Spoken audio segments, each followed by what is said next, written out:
So I remember the day that your story came out, and I'm so curious how you got that initial tip. What was the thread that you started to pull that led you there?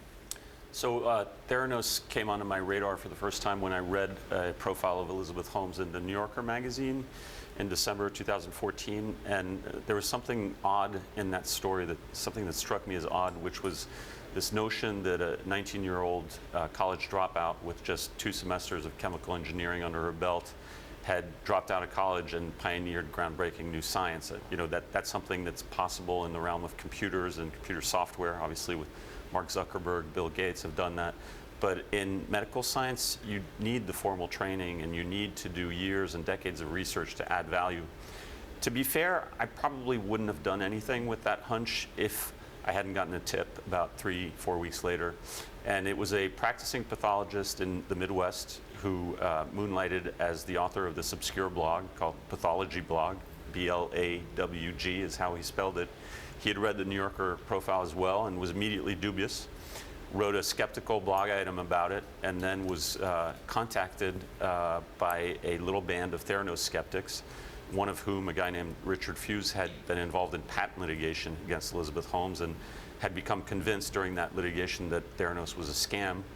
And it so happened that Fuisz had just made contact with a former Theranos employee who had just left the company, who had been lab director at the company and who was alleging all manner of wrongdoing.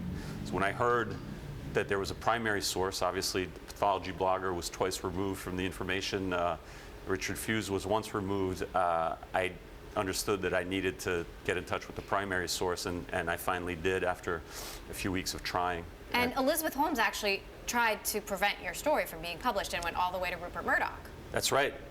Initially, Theranos ignored my questions for about 2 months, and then when it became clear that I was not going away, they waged a very aggressive counterattack. David Boies, the company's famous attorney, came to the Journal's Midtown offices twice to try to quash the story. Some of my confidential sources were surveilled. Theranos was able to figure out who some of them were. One of them was Tyler Shultz, the grandson of former Secretary of State George Shultz, who was on the Theranos board. Tyler had to undergo an unbelievable ordeal that's detailed in the book. Theranos threatened him, put him under immense legal pressure for months before my first story was published. Amazingly, he withstood all that pressure, never signed any of the documents they put to him.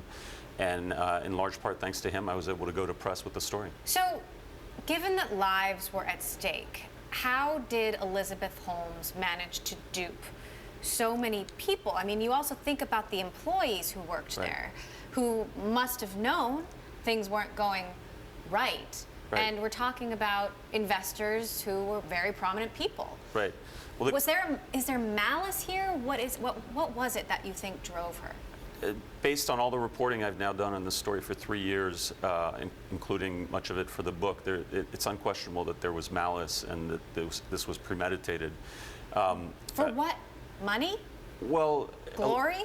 I think the way Elizabeth thought of things is she did think that eventually, if she got the technology there and working, it would be not only would it make a great company, but it would be for the good of society and mankind. And so her approach all along for 12 years was the ends justify the means.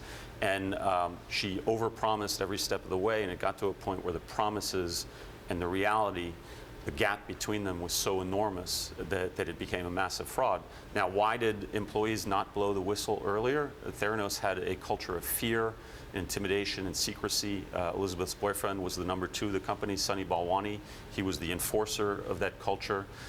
He was constantly firing people, and it was very clear that Theranos was litigious. Elizabeth had sued early employees.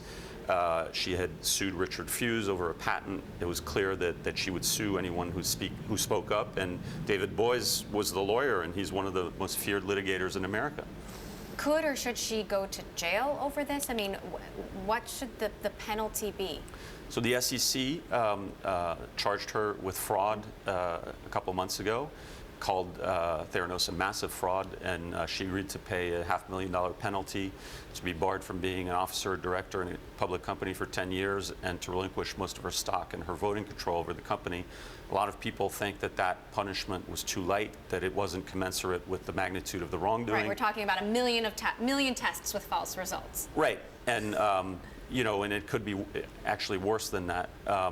And we're talking about almost $1 billion in investor money that went poof.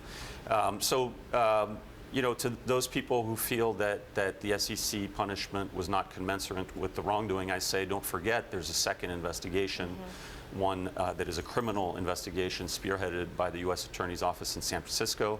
That investigation has been ongoing for 2.5 years, and I'm told that it could well result in criminal indictments of Holmes and Balwani.